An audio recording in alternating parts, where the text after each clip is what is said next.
Um texto da palavra do Senhor Jesus Cristo, 1 Crônicas, ou melhor, 2 Crônicas, capítulo de número 7, o verso de número 14. 2 Crônicas, acredito que a igreja tem esse texto na ponta da língua, né? 7,14 de 2 Crônicas.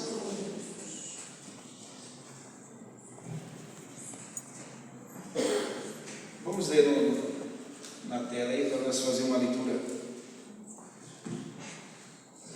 conjunta. No 3, vamos? 1, 2, 3. E se o meu povo, que se chama pelo meu nome, se humilhar e orar, e buscar a minha face, e se converter dos seus maus caminhos, então eu ouvirei dos céus, e perdoarei os seus pecados, e sararei a sua terra. Soberano e eterno Deus, nós queremos louvar o teu nome, te agradecer por mais um dia de vida e por mais esta vitória alcançada nas tuas mãos, pelo privilégio de estar na tua casa, na tua presença para louvar.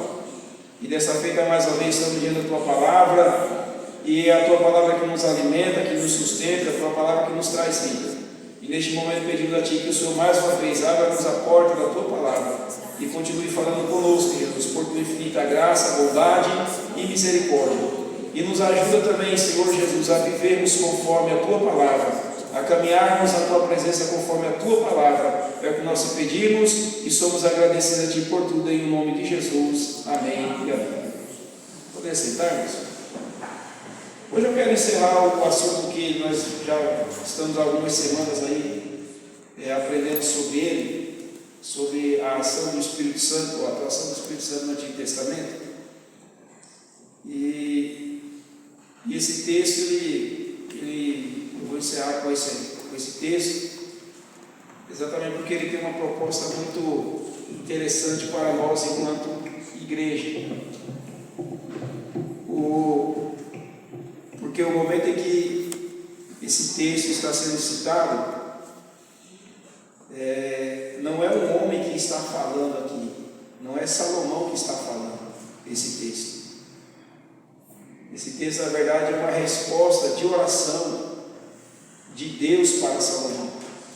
Após a inauguração do templo, se os irmãos pegarem os textos que vêm anterior a esse, no capítulo 6, verão que o povo está experimentando um tempo de avivamento muito grande, porque inauguraram o templo do Senhor. Salomão, ele ofereceu tanto sacrifício a Deus, que o local específico onde foi construído o altar para se oferecer holocausto de sacrifício a Deus, não foi capaz de suportar o tamanho da oferta que foi oferecida a Deus em louvor e sacrifício a Ele, de adoração. E Salomão, junto com os sacerdotes, tiveram que consagrar o pátio onde o templo foi construído, e ali eles puderam, num espaço maior, oferecer também o sacrifício de louvor e adoração a Deus.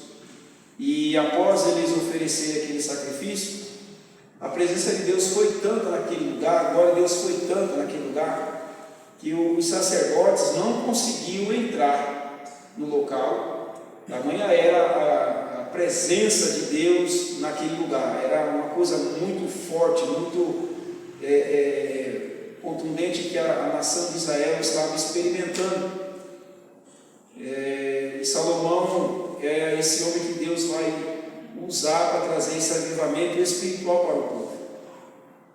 E lá no verso de número 7, no capítulo de número 7, o texto começa assim: acabando Salomão de orar, desceu fogo do céu, consumiu o holocausto e os sacrifícios, e a glória do Senhor encheu a casa. E o sacerdote não podia entrar na casa do Senhor, porque a glória do Senhor tinha enchido a casa do Senhor. Aí o verso 7 diz assim: e Salomão santificou o meio do pátio que estava diante da casa do Senhor, porquanto ali tinha ele oferecido holocaustos e gordura dos sacrifícios pacíficos, porque no altar de metal que Salomão tinha feito, não podia caber o holocausto e a oferta de manjares e a gordura. Aí ele vai orar novamente ao Senhor, que no verso de número 8 diz assim: e assim naquele tempo celebrou Salomão uma festa 7 dias, e tendo todo Israel com ele uma muito grande congregação, desde a entrada de Ramate até o rio do Egito. Ou seja, era uma festa que envolveu toda a nação. E pela segunda vez, Deus aparece agora a Salomão. Ele apareceu a Salomão quando Salomão faz uma oração a Deus, pedindo a Deus que lhe dê sabedoria. E Deus aparece a Salomão e diz que vai lhe dar sabedoria e riqueza. E Deus cumpre com a palavra. E agora nessa festa, lá no verso, a partir do verso 12, o texto já começa dizendo que o Senhor apareceu de noite a Salomão e disse: eu ouvi a tua oração e escolhi para mim este lugar para a casa de sacrifício. Ou seja, Deus estava confirmando para Salomão que tudo aquilo que ele havia feito, Deus havia recebido.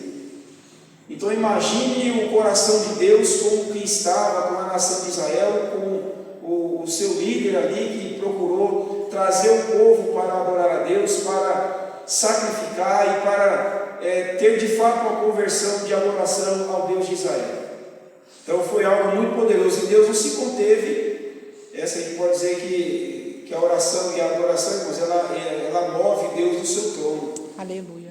Então quando nós adoramos com o coração quebrantado, não importa o lugar que nós estamos, Deus ele se move, ele se levanta para atender. Aleluia, glória a Deus. Nós estamos clamando aqui, aprendendo da palavra de Deus. Deus uma hora ele vai se levantar do seu trono, ele está ouvindo as nossas orações, e com certeza a resposta dele virá sobre as nossas vidas. E aí lá no verso 14, ele diz essa frase, né? Então vale lembrar que não é Salomão que está dizendo isso, é o próprio Deus. E só que no versículo de número 13, eu vou entrar no verso 14 aqui, que é o centro da mensagem dessa noite. O próprio Deus diz assim: se eu cerrar os céus e não houver chuva, ou se eu ordenar aos gafanhotos que consumam a terra, ou se enviar peste entre o meu povo. Ou seja, tudo o que acontece, irmãos, não foge do controle de Deus. Tem situações que Deus nos coloca, vamos dizer assim, de graça. Quando Ele quer provar a nossa fé, quando Ele tem uma promessa nas nossas vidas, Ele nos permite passar por algumas situações. Aí quando chega lá na frente, Ele nos dá a vitória, depois Ele explica porque Ele complicou um problema na nossa vida. E Deus ele trabalha dessa forma. No Novo Testamento ou no Antigo Testamento sempre foi assim. Deus chama Abraão, faz uma promessa, e no meio do caminho Deus não simplifica nada para Abraão. É tudo muito complicado, é tudo muito difícil de tomar certas atitudes, principalmente quando fala de deixa a tua casa, a tua parentela, vai para o lugar que eu te mostrei. Mas que lugar é esse? Não sei, vai. Deus explicou para ele: não, vai pelos caminhos de Sodoma, vai pelos caminhos de Gomorra, ou vai pelas campinas de Moabe. Não, Deus simplesmente falou: junta a tua mala, pega tudo e some, vai embora. No meio do caminho, no meio do caminho tem as dificuldades, tem os problemas, tem a história entre Agar e o seu filho que nasce, Ismael, a confusão entre Agar e Sara, a expulsão de um filho de dentro de casa. Tudo isso são percalços que aconteceram na vida de Abraão, até ele chegar onde Deus queria, até que ele de fato abraçasse o filho da promessa, que foi Isaac. Então Deus ele não trabalha, irmãos, nos mostrando possibilidades. Porque quando Deus ele nos mostra possibilidades, se Deus trabalhasse conosco nos mostrando alguma possibilidade, isso não seria fé, isso seria interesse. Mas Deus não trabalha nos mostrando possibilidade, Ele só fala: eu vou fazer isso na tua vida, e você vai seguir por um caminho obscuro. Eu não vou te explicar o que você vai passar no meio do caminho, mas você vai chegar exatamente onde eu quero que você chegue, porque essa é a vontade dele. E aí ele vai alertar o povo de Israel com relação a isso, nessa grande festa que está acontecendo no território de Israel. E é o próprio Deus que está alertando Salomão e dizendo assim: olha, se eu cerrar os céus e não houver chuva, é porque foi eu que fiz, e e eu tenho o poder da natureza nas minhas mãos e a natureza age de acordo com a minha vontade. Mas vamos entrar no texto. Aí no verso de número 14, ele dá exatamente a solução para os problemas quando eles surgirem. Porque aqui, na verdade, ele está apontando uma solução. E essa solução, os irmãos verão que é uma solução fácil. Porém, nós não observamos esses comportamentos e acabamos querendo fazer Deus do nosso empregado. Nós vamos entender isso aqui. Aí o próprio Deus fala assim, se tudo isso acontecer, se eu mandar a peste, se eu mandar a fome, se eu mandar a seca, se eu mandar todo tipo de flagelo sobre a terra, eu vou dar uma receita para vocês. E se o meu povo, que se chama pelo meu nome, se humilhar e orar e buscar a minha face, e se converter dos seus maus caminhos, então eu ouvirei dos céus e perdoarei os seus pecados e sararei a sua terra. Essa é a receita. Aleluia. Essa é a receita. Simples, né? Muito simples. Mas é fácil cumprir isso aqui, irmãos? Vamos ser sinceros, é fácil. É simples, mas não é fácil. Porque quando o Senhor fala de conversão, irmãos, quando o Senhor fala de arrependimento, mas pastor, eu já sou crente, eu preciso me arrepender todo dia. Mas pastor, eu já sou crente, eu preciso me converter todo dia. Mas pastor, eu já sou crente, eu preciso andar 24 horas orando? Por favor. Precisa, necessita. É necessário viver uma vida de oração. Então, em todos os assuntos que nós já tratamos dentro desse assunto que nós já estamos aqui há algumas semanas aprendendo sobre ele, um tema central nós podemos observar, um ponto central nós podemos observar dentro desse assunto. E o ponto central é o sinergismo que deve acontecer entre Deus e o homem para que o milagre dele aconteça. O que é sinergismo? Sinergismo é quando precisa de uma cooperação de duas pessoas dentro de um propósito para que esse propósito seja alcançado. Então, o sinergismo é exatamente isso. Pode ser uma empresa, uma igreja, o marido e a esposa dentro do lar, tem que haver essa sinergia, né, entre ambos, para que trabalhe dentro de um propósito para um objetivo comum. Então o Antigo Testamento ele vai nos mostrar sempre isso, a questão desse sinergismo, dessa cooperação do homem para que a bênção de Deus ela continue caindo sobre o povo, ela continue sendo algo evidente. Então nós precisamos trabalhar com sinergia com a palavra de Deus, porque é observando a palavra de Deus que nós chegaremos no resultado final, irmãos, que é receber bens materiais. É esse o resultado final da salvação? Não. A salvação, quando ela acontece, ela nos traz um pacote. Isaías 53. A Bíblia diz que Deus levou sobre si as nossas dores, Ele levou sobre si as nossas enfermidades, o castigo que nos traz a paz estava sobre Ele, e pelas suas pisaduras fomos sarados. Então, ou seja, a salvação ela vem com um pacote. Nesse pacote vem, além da salvação, vem cura, vem libertação, vem milagres, vem as bênçãos de Deus para a nossa vida, vem toda aquela bênção que é relatada lá em Deuteronômio capítulo 28. A salvação ela não vem sozinha, ela vem acompanhada com uma série de outras bênçãos que através dela nós recebemos. Porém, se não houver esse sinergismo da cooperação do ser humano em viver de acordo com a palavra de Deus, essas bênçãos elas podem se tornar também maldição. Deuteronômio capítulo 28, a partir do verso 14, também fala sobre isso. Então a gente vê que existe uma necessidade de um comportamento humano correto diante de Deus, para que a bênção da salvação ela seja algo concluso lá na frente. E quando é que a bênção da salvação ela vai se concluir? Irmãos, por dois objetivos. Primeiro, pelo arrebatamento da igreja. Quando nós estivermos nos céus, aí podemos dizer, já estamos salvos. E quando o ser humano ele chega, cumpre os dias dele na face da terra, ele deita dentro de um esquife, vai para dentro do cemitério, mas a alma dele vai estar com Deus, ali acabou. Ali acabou. Mas do contrário, nós estamos lutando por uma salvação. Então eu posso dizer que eu sou salvo em Cristo Jesus, eu tenho fé que eu sou salvo.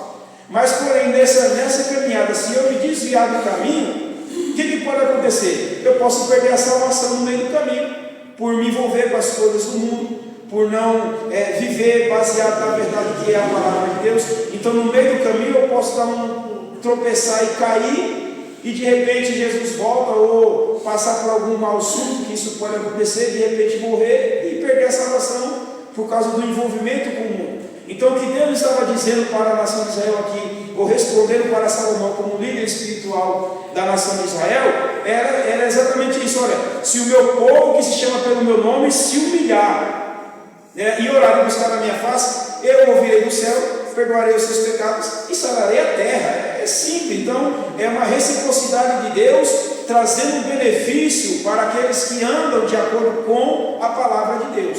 Então a pessoa, irmãos, ela só é abençoada se ele andar de acordo com a palavra de Deus, principalmente os que conhecem a palavra de Deus. O ímpio lá fora, ele é abençoado por misericórdia. O ímpio lá fora, ele é abençoado porque a graça de Deus ela é manifesta a todos, então só como nasce para todos, e Deus abençoa também o ímpio. Mas a bênção da salvação, ela é muito superior a qualquer bem material que a pessoa possa possuir. A bênção da salvação, ela vale mais que ouro e que prata dessa terra. A bênção da salvação não está vinculada num carro valioso que eu coloco na garagem de casa. A bênção da salvação não está vinculada ao apartamento que eu moro, se é de 100 metros quadrados, com piscina dentro de casa e tudo, não. A bênção do Senhor, ela é superior. A bênção da salvação, ela é superior às coisas supérfluas que nós podemos receber nesse mundo. Mas pastor, é pecado ser rico? Não, eu não faço apologia à pobreza. Mas eu quero dizer para você uma coisa, a riqueza não está acima da nossa salvação, porque é melhor nós pegarmos a nossa riqueza e entregar na mão de Deus, do que nós pegarmos a nossa riqueza e ela nos conduzir ao inferno. Esse é que é o problema. Nós já falamos sobre isso semana passada, entre servir a Deus e servir a Mamon, o Deus do dinheiro. Isso não é necessário que eu quero entrar, mas é exatamente nesse plano da salvação, nesse sinergismo que tem que haver entre o homem e Deus, entre Deus e o homem e a sua palavra, para que nós não possamos desviar do caminho e possamos sofrer os flagelos que está registrado na palavra de Deus, e por consequência dos nossos pecados, nós sofremos algumas consequências por causa disso, porque Deus ele é justo, e de repente eu começar a colocar a culpa em Deus, porque eu não consigo prosperar, eu não consigo ir para frente, eu não consigo caminhar, a minha vida espiritual é uma derrota, a minha vida material, então nem se fala, é um bagaço, eu não consigo prosperar, eu não consigo viver os milagres de Deus. Aí cabe um ponto de interrogação: o que é que estamos fazendo diante de Deus que impede tanto as bênçãos materiais quanto as bênçãos espirituais? O que Deus está me ensinando para Salomão aqui, olha, primeiro você precisa ter um princípio moral estabelecido e viver conforme esse princípio moral que é estabelecido pela minha palavra. E depois que viver esse princípio moral, mesmo que venha essas situações difíceis, eu vou ser o socorro de vocês bem presente na hora da angústia. Era isso que Deus estava falando para a nação de Israel. E é isso que Deus fala para nós nos dias de hoje. Então, esse sinergismo, irmão, ele tem um propósito de cumprir um resultado. E que resultado é esse? Chegar no final de tudo e o resultado o que eu recebi vai valorizar a minha vida material, mas vai valorizar ainda mais a minha vida espiritual? Com certeza. É o resultado final que a palavra precisa produzir em nós. Então, pensando na salvação, qual é o resultado final que a palavra de Deus precisa produzir em nós, e qual é a bênção final que nós vamos receber da parte de Deus? O resultado final é: vinde bendito do meu Pai, para o lugar que eu já vos preparei desde a fundação do mundo. Aleluia, Jesus. Esse é o resultado final, mas não se chega lá de qualquer jeito. E aí nós vamos trabalhar, irmãos, aqui pelo menos 8 características. Primeiro, quatro condições para um verdadeiro avivamento. É o primeiro que eu quero trazer para os irmãos aqui, que está baseado nesse texto. E o primeiro é humilhar-se. humilhar-se, irmãos? Aí veja bem, a primeira característica é humilhar. Humilhar-nos diante de Deus e da sua palavra importa em reconhecer a nossa pobreza espiritual. Essa humilhação aqui, irmãos, muitas das vezes no mundo aí fora, ela é muito mal interpretada. Essa humilhação não é você subjugar a ponto de, por exemplo, uma humilhação escravagista, em que você está apanhando e você não tem o direito de falar absolutamente nada. Que era o que acontecia no tempo dos escravos. O escravo não podia falar absolutamente nada. Mas humilhar-se diante de Deus é colocar diante de Deus a nossa pobreza espiritual. Aleluia. E essa pobreza espiritual que nós possuímos, que nós temos, não há o mínimo de condições de nós colocarmos, nos colocar numa posição espiritual a ponto de dizer: eu não preciso disso, eu não preciso daquilo, porque eu já estou salvo. Vamos à palavra? Salmo de número 51, em verso de número 17.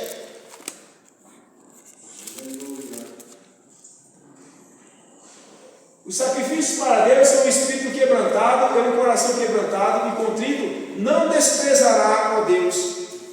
A pessoa que se humilhar diante de Deus é a pessoa que ela reconhece que sem a presença de Deus ele não é absolutamente nada. Essa é uma das primeiras características. É não ter um espírito altivo, um espírito de ser uma pessoa autossuficiente. E muitas das vezes nós nos deparamos, principalmente quando conversamos às vezes com pessoas de modo individual, algumas pessoas se acham no direito que pelo tempo que ela tem de crente, ela acha que Deus tem que resolver tudo para ela, então ele se sente superior ao outro.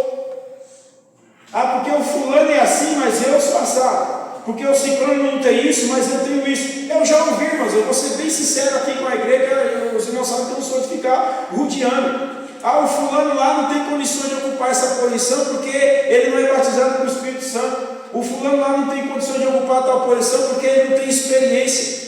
Mas que você, irmão, eu tenho condições porque eu tenho experiência. Porque eu tenho isso, porque eu tenho aquilo. A humildade, irmão, dele está lá embaixo, está enterrada. O que tem no coração dele é um espírito de altivez, de grandeza, que ele olha para o outro e ele não vê no outro capacidade.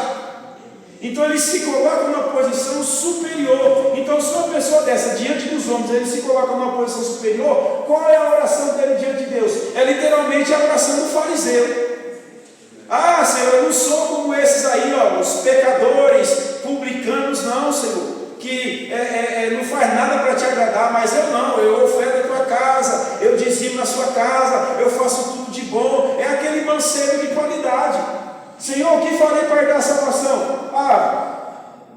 Observa o mandamento. Senhor, mas eu tenho observado esse mandamento desde a minha meninice, desde pequeno eu observo o mandamento. Então, parabéns, ótimo, maravilha para você. Mas quando Jesus olha o coração daquele homem e fala assim: mas ainda te falta alguma coisa. Irmãos, por mais que nós nos colocamos em oração, em consagração, em jejum e oração diante de Deus, ainda vai nos faltar alguma coisa. Vai ter sempre alguma coisa dentro de nós, dentro da nossa natureza, que vai precisar ser moldada por Deus, vai precisar ser moldada pelo Senhor. E para nós entendermos isso, nós precisamos nos humilhar debaixo da potente mão de Deus. Que quando Ele fala para nós nos humilharmos, é porque Ele quer tirar tudo aquilo que alimenta o nosso ego, para falar aquela palavra de que João Batista fala, que é necessário que Ele cresça e que eu diminua. Falar isso, irmãos, decorado é muito fácil. Eu quero viver isso na prática. A prática que é difícil. E João Batista, quando ele viu Jesus que estava vindo em direção a ele para ser batizado por João Batista não queria nem batizar Jesus, porque ele reconheceu em Jesus a superioridade, que ele para tudo, aí ele grita: ei, atenção!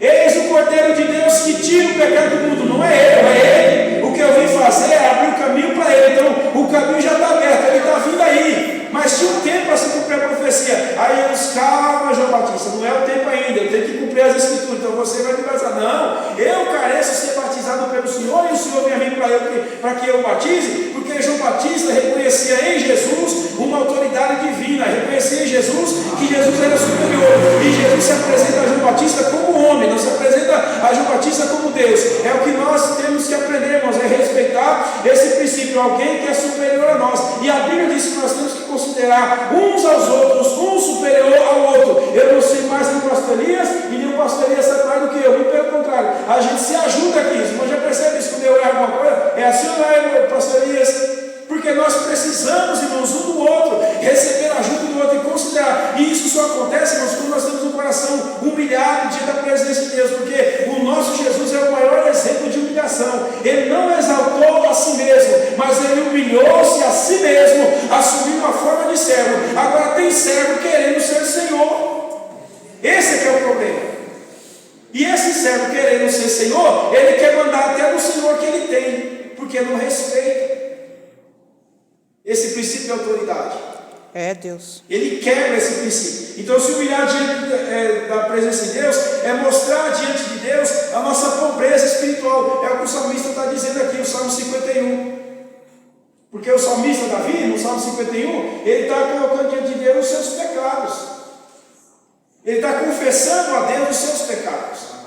Ele diz: Senhor, eu sou miserável, eu sou pecador, eu sou pobre de espírito, eu preciso de um avivamento espiritual, eu preciso de uma força espiritual, e essa força vem de Ti. Então, humilhar diante de Deus, irmãos, não é eu rasgar minhas vestes, é eu pular, é eu gritar, não. Isso não é humilhação, não. É o coração, é como está o meu coração diante de Deus. Porque às vezes uma pessoa pode andar com aquele o peito de pombo inclinado, e as pessoas olhar até o jeito da postura da pessoa andar, peito inclinado, olhando sempre para cima, mas o coração dele é quebrantado diante de Deus. Mas tem aquele que anda com a cabeça baixa, dando uma falsa humildade, e quando ele recebe alguma repreensão, ele é o primeiro a pular do salto.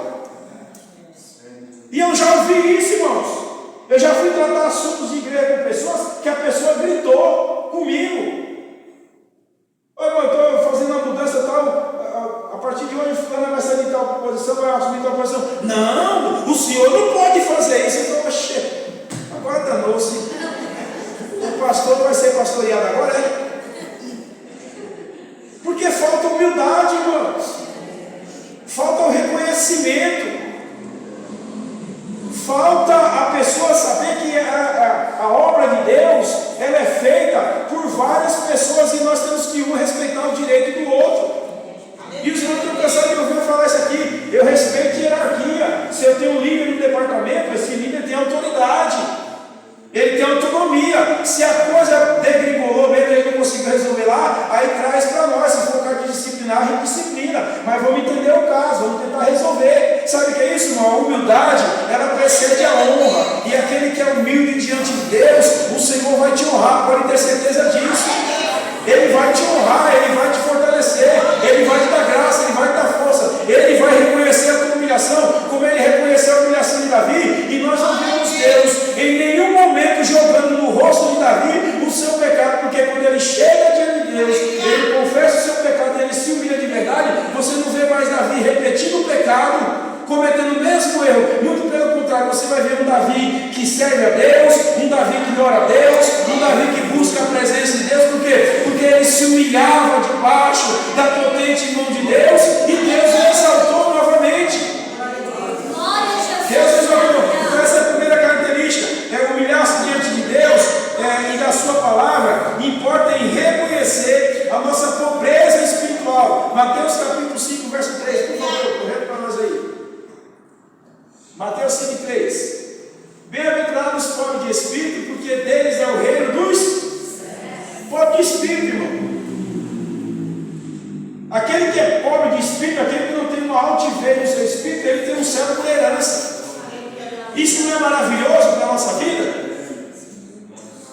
Isso não é glorioso para aqueles que querem entrar no céu? Então o espírito altivo, irmão, não entra no céu. Então nós temos que nos quebrantar todos os dias, todo o tempo e toda hora, estar diante de Deus e confessando os nossos pecados, porque nós pecamos pelos nossos sentidos, nosso corpo, nós pecamos por palavras, por pensamentos, por gestos, por atitudes, por aquilo que nós ouvimos. Quando nós colocamos os nossos ouvidos com coisas que não agradam a Deus, nós pecamos com os nossos ouvidos quando nós estamos ouvindo música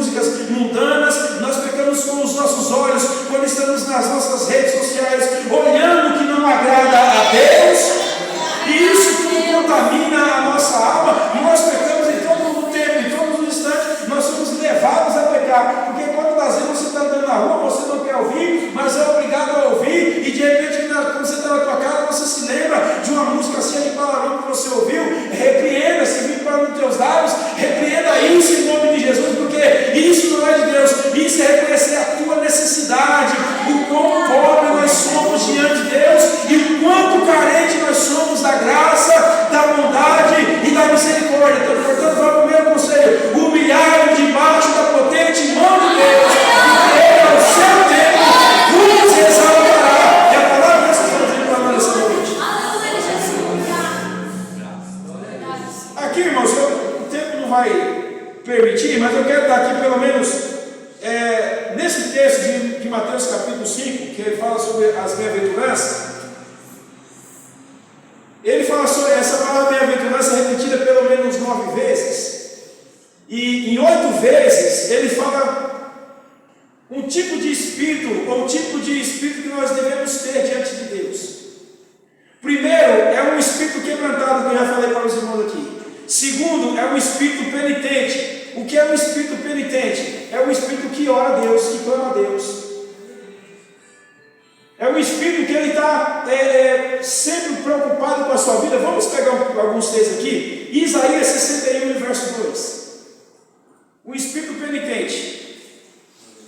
Quebrantado eu já falei. Espírito penitente é o segundo aqui. Isaías 61 e 2. Diz assim, ó: apregoar o ano aceitável do Senhor é o dia da vingança do nosso Deus, a consolar todos os tristes. O que é um espírito penitente, irmãos? É um espírito que ele anda triste. Triste.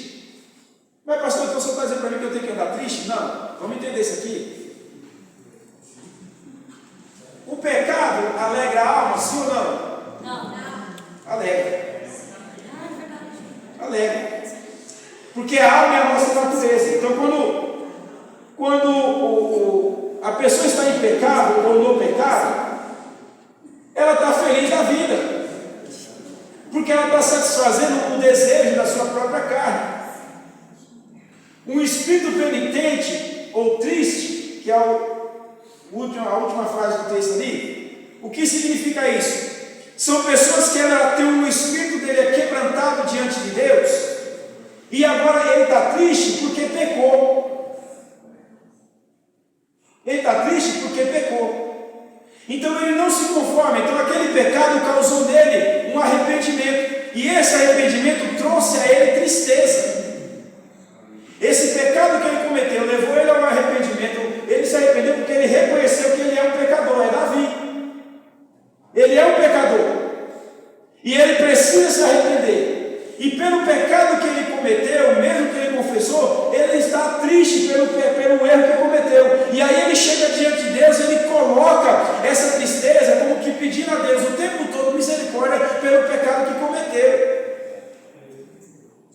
Se eu tenho um espírito quebrantado, o meu espírito tem que ser penitente, ele tem que ser triste com relação ao pecado. A minha alma se alegra em Deus, o meu espírito se satisfaz em Deus. Mas quando eu penso na minha vida de pecado, na minha vida miserável, na minha vida de pecador, a minha alma se entristece, porque se eu olhar para as minhas condições, eu não tinha condições nenhuma de ser salvo, mas pela graça e pela misericórdia de Deus, o Espírito de Deus entrou na minha vida, o pecado me entristece, mas a presença do Espírito Santo de Deus, ela me alegra. Então em todo tempo, por causa do pecado, eu estou triste diante de Deus e diante dos outros também, porque eu não quero pecar, mas eu peco. Mas quando eu peco, eu confesso meu pecado diante de Deus, com tristeza, com agonia no meu coração, mas eu não saio triste, eu saio alegre, porque o Espírito Santo de Deus me faz entender que Deus perdoou os meus pecados. O negócio, nós estamos vivendo um tempo em que o pecado agora já não está mais produzindo tristeza no coração de ninguém. Ninguém quer mais se arrepender à luz da palavra de Deus.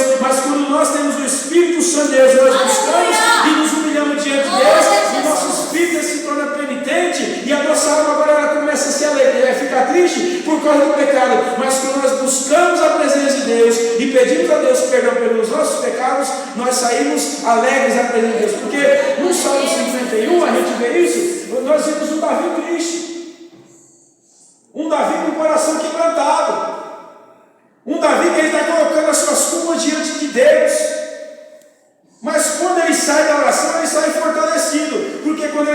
coração que ele se quebranta diante de Deus, ele sai fortalecido porque ele sente o perdão de Deus na sua alma, porque ele não quer mais conversa com o pecado. Vamos mais um texto aí, Tiago capítulo 4, verso 9. Tiago 4, 9. Olha lá, o que Tiago nos diz nessa noite, a palavra de Deus nos diz: senti as vossas misérias e lamentai e chorai, converta-se o vosso riso em pranto e o vosso gozo em tristeza. Por quê? Por causa do pecado. Então nós precisamos, se o nosso relacionamento, se nós estamos envolvidos com a coisa do mundo, e isso causa o pecado em nós temos que sentir uma tristeza por causa disso.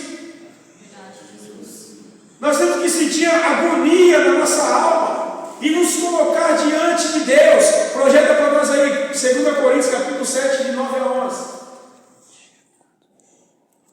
Lamentai e chorai, converta-se o vosso riso em choro. Porque tem gente, irmãos, que infelizmente ele vive atolado do pecado, ele está sempre sorrindo. Já viu esse tipo de gente? Você fala de Deus para ele, mas parece que ele tem uma alegria que mas não é, irmãos. A alma dele está gritando dentro dele.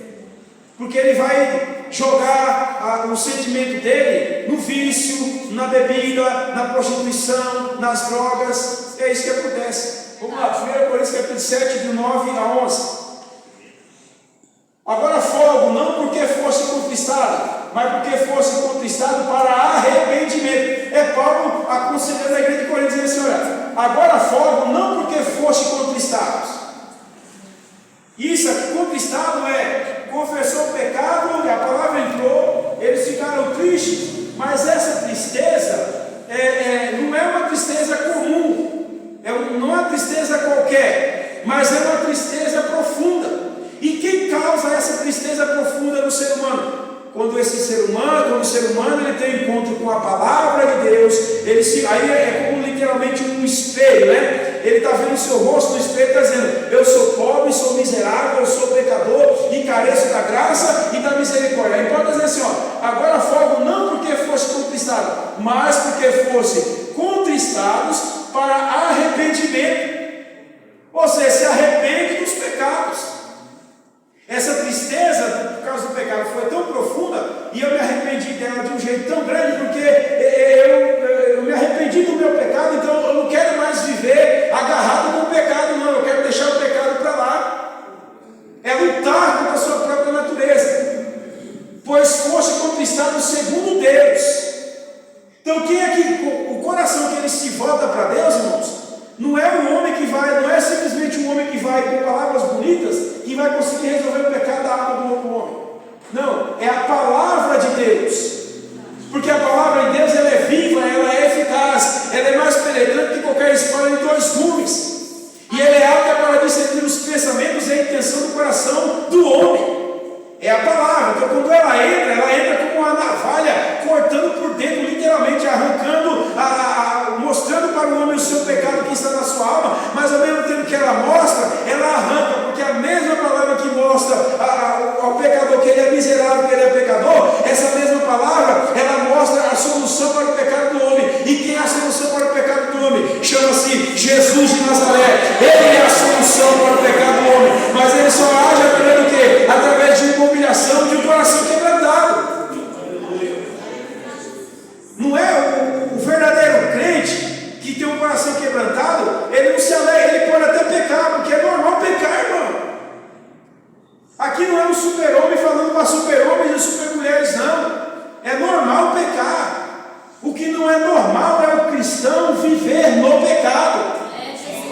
Esse é o maior problema de muitos nos dias de hoje. Ele vive no pecado, e os mais variados tipos de pecado. E como eu estou pregando para a igreja, e qual é o pecado que mais persiste nas igrejas, irmãos?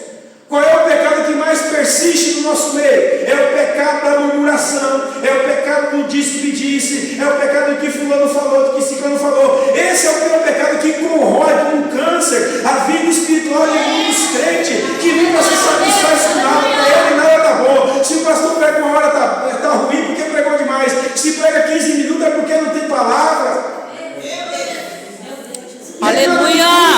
Esse é o pior pecado que corrói a igreja como um câncer na vida de muitos crentes. É causa disso há entre vós muitos fracos e doentes, e não poucos os que dormem. Dorme no sentido espiritual, por quê? Porque para ele nada está bom. Então nós temos que viver uma vida de arrependimento todos os dias. Quando falarmos se a nossa língua for usada para falar contra alguém, se arrependa na hora, peça perdão a Deus e nunca mais volta a repetir esse tipo de pecado. Se alguém vir até você com pecado de murmuração, repreenda em nome de Jesus, porque aquele que empresta o ouvido para o murmurador é tão culpado quanto aquele que murmura, porque você está dando vazão para aquele que está falando. Irmão, nós temos que aprender a repreender na autoridade que é o nome de Jesus. Chegou o murmurador, agora você está falando mal de alguém, então procura o fulano lá e fale com ele. Não fale com ele. Aleluia! E fale com ele, porque é assim que nós temos que viver. E esse pecado corrói a igreja, irmãos. Corrói. E por mais que se pregue, por mais que se fale, parece que a palavra de Deus não entra no coração de alguns, não entra na mente, ele não deixa entrar na alma e não deixa ser transformado de fato pelo Espírito Santo de Deus. Paulo está para dizer para a igreja de Corinto exatamente isso. Por quê? Porque a igreja de Corinto era uma igreja dividida. Era um povo dividido. Um dizia: eu sou de Paulo, eu sou de Apolo, eu sou de Cefas e eu sou de Cristo. E eu acho que o pior grupo que tinha, irmãos, era o grupo que dizia ser de Cristo. Porque se tinha Paulo, que Paulo falava que eles obedeciam a Paulo. Se tinha o seguidor de Cefas, ele seguiria também aquilo que Pedro ensinava. Se tinha o seguidor de Apolo, Apolo ensinava a palavra. Mas tinha um outro grupo que era o pior: eu só obedeço a Jesus Cristo, mas ninguém. O sangue de Jesus tem poder. Aleluia. Porque se tem autoridade na igreja, foi constituída por quem? Por Cristo. E são homens, são mulheres segundo o coração de Deus. Não obedeça porque não ora. Julga. E às vezes condena. Não ora, então por isso que está assim a coisa degringolada. E eu vou ser bem sincero, irmão, com a igreja. De novo, eu sou sempre sincero. Eu já ouvi alguém dizer: a altereza antigamente era uma coisa, hoje é outra. Mas a culpa é de quem? Do pastor? A culpa é nossa, irmãos. É verdade, Jesus. Porque não entramos pela palavra. Que se nós entrarmos pela palavra, nós vamos ter avivamento, cura, libertação. Se nós orarmos mais, nós teremos mais o poder de Deus. Mas quando a gente faz convocação de oração, é 4 gatos pingados que vem orar. É Pedro, Tiago e João. E olhe lá como o João não falta. Por quê? Porque não vivemos literalmente uma vida de oração. É tempo de nós orarmos e nos humilharmos debaixo da potente mão de Deus e termos o coração penitente. Vou terminar esse versículo aqui, ó. De maneira que por nós não padeceste dano em coisa alguma. Ou seja, Paulo está elogiando a igreja de Corinto agora, porque a igreja de Corinto, apesar de ser igreja dividida, eles ouviram o conselho de Paulo e estão dizendo assim: ó, vocês se conquistaram, se vocês ficaram tristes, mas essa tristeza foi por causa do arrependimento, e eu louvo a Deus porque tudo isso não procedeu de mim mesmo, Paulo, mas procedeu do Deus em que vocês se humilharam, e Deus ouviu a humilhação de vocês e está abençoando a vida de vocês, irmãos. É isso. Você quer ser abençoado na tua casa, na tua família, nos teus negócios, ande por aqui. Você pode não gostar do pastor, mas ouça a palavra que o pastor prega, porque a palavra do pastor, da igreja de Deus, ela tem poder e sobre a autoridade que é no nome de Jesus. Eu profetizo a bênção e a autoridade. Você pode não gostar de mim, mas ouça a palavra. Jesus está voltando. É tempo de conversão da igreja em relação a Cristo. Aleluia, glória a Deus. Nessa parte eu faço igual Jesus. Jesus era odiado pelos fariseus. E Jesus se calava por causa disso? Não. Não, eu vou me calar porque alguém, não, eu vou te agradar bonitinho. Nem pensar. Nem pensar. E quando tiver por esse caminho da palavra, irmão, não tem erro. Pode julgar, pode fazer, pode falar, mas nós vamos pela palavra. Aleluia. Um espírito controlado e gentil. Não vou discorrer sobre esse tema porque já Vou deixar para outra terça-feira. Um espírito sedento por sede de justiça.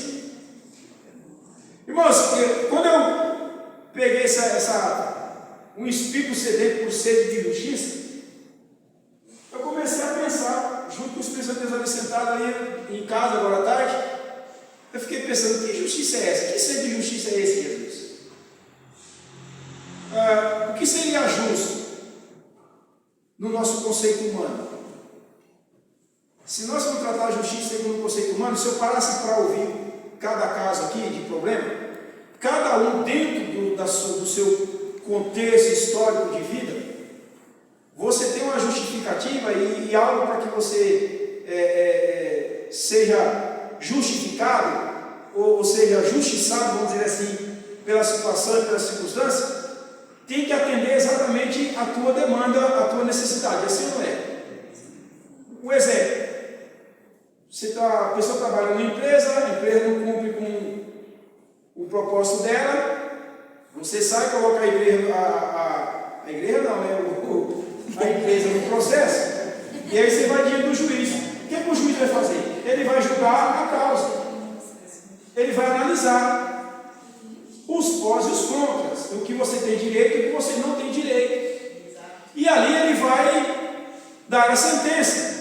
Você tem direito a isso, isso e isso, por causa disso, disso e disso. Irmãos, no mundo cristão não é assim, não funciona assim. Na vida cristã, você perde para ganhar. No mundo cristão é assim, irmão.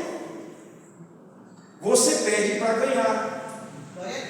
O nosso maior problema é que muitos no nosso meio, eles só querem ganhar, ganhar, ganhar. Quando ele fala de perder, misericórdia.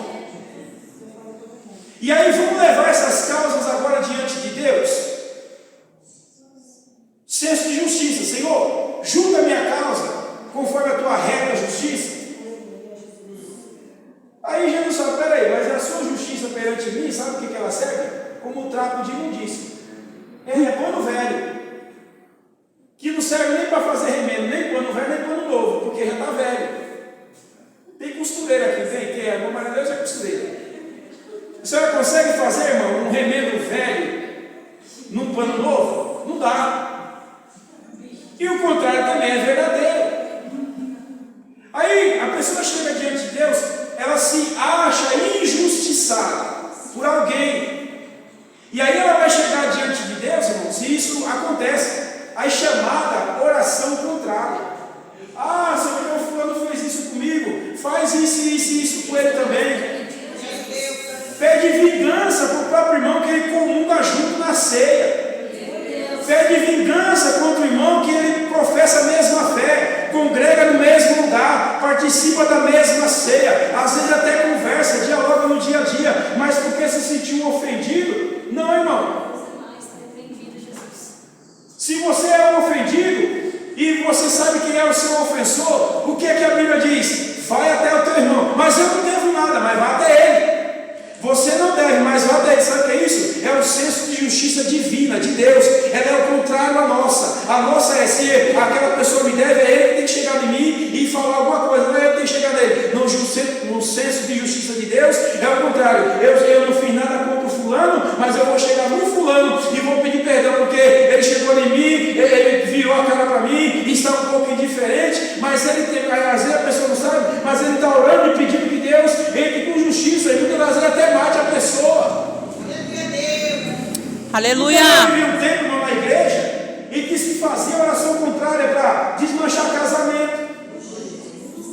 Já ouvi isso, irmãos. Já ouvi com meus próprios ouvidos e já vi com meus olhos pessoas falando na minha frente. Não, nós vamos orar e Deus vai mandar o seu marido para fora da sua casa. Mas que negócio é esse? Que senso de justiça é esse? Que pede vingança, que pede morte? Não. Chega diante de Deus, coloca os teus problemas, coloca os teus dilemas, coloca também aquele que se colocou na tua vida como inimigo, porque foi assim que Deus fez quando na vida de Jó. Ô Jó, vem aqui, foi o seguinte, eu vou te abençoar, vou mudar seu cativeiro. Só que sabe aqueles seus 4 amigos lá, eu vou trazer eles até você. E é o seguinte, Jó, você vai ter que orar por eles, porque se você não orar por eles, eu não vou ouvir a oração deles em hipótese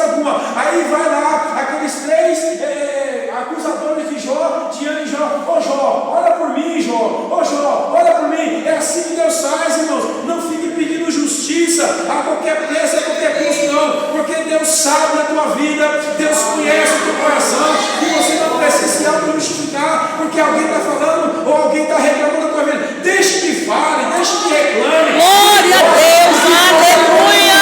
Deus, você está de bem com Deus, então levanta a tua mão, glória a Deus, na tribulação, e em meio às tribulações, levanta a tua mão e fala, Senhor, eu estou te servindo com sinceridade, o Senhor está vendo tudo que está acontecendo, entrega nas mãos do Senhor, e você vai ver Deus agir em favor da tua vida, em favor da tua casa, e eu não duvido em coisa alguma, porque o Espírito de Deus coloca isso agora no coração, vão bater na tua porta e vão pedir perdão, porque Deus é que te justifica.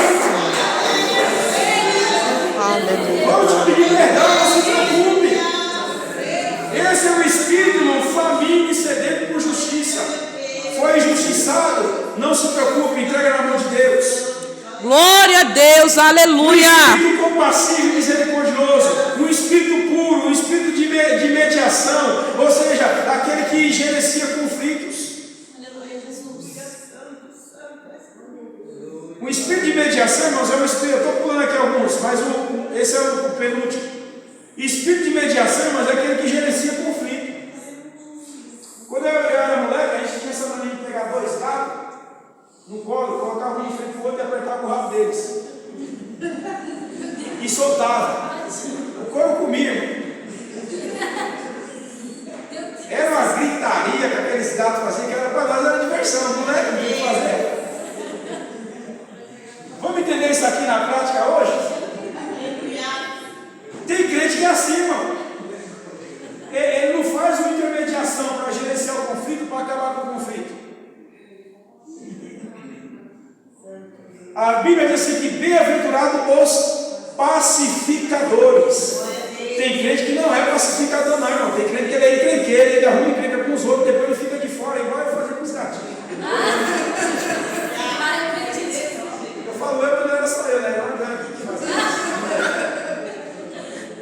E ficava de fora olhando. É o famoso, irmão, leva e traz. Então nós estamos vendo que para vir avivamento, e detalhe, esses conselhos vieram depois do avivamento, depois do derramamento do poder de Deus. Na igreja de Jerusalém, na formação da primeira igreja lá no templo, em Salomão. Nós temos que ser pacificadores. Não ficar com picuinha com um aqui, picuinha com outro ali, e depois, o fulano falou de você isso aqui. Aí fica aquele leve trás. Aleluia, glória a Deus. Deus. Nós somos cristãos, nós somos crentes em Jesus Cristo. Essas coisas não cabem para nós.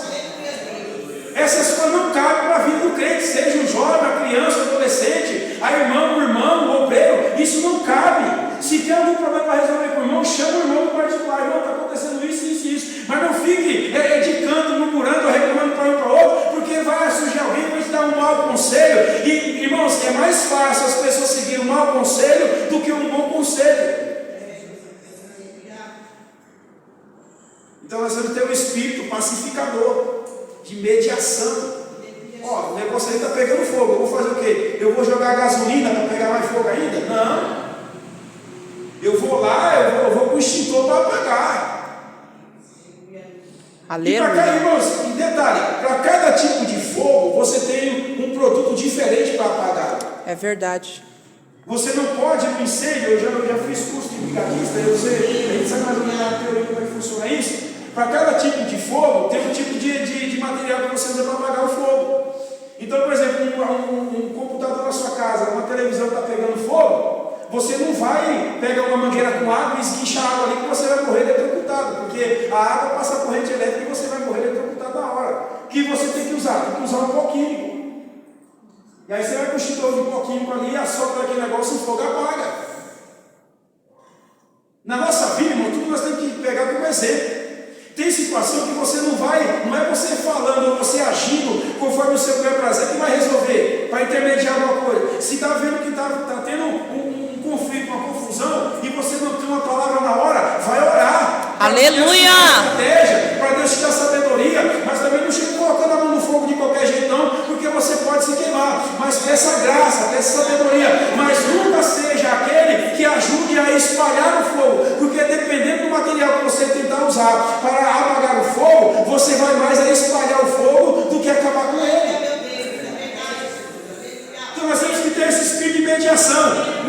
paciente e perdoador. Glória E a aqui eu Deus. encerro. Vou deixar isso para a semana que vem. Para a próxima terça-feira. Isso eu só vi na primeira parte aqui, que é a humilhar-se. E nós precisamos, dentro da humilhação, nós precisamos ter um espírito quebrantado, um espírito penitente, um espírito controlado e gentil, família incedente de justiça, um espírito compassivo e misericordioso, um espírito puro, um espírito de sabedoria e mediação, e o último é um espírito paciente e perdoador. Deixa para terça-feira que vem, agora já avançando. Amém, irmãos? Isso aqui já é alimento para caminhar pelo menos 40 dias, mas terça-feira volte. Se 40 dias sem vir para a igreja, não. Amém? Deus abençoe, vamos colocar de pé. Louvado seja o nome do Senhor Jesus.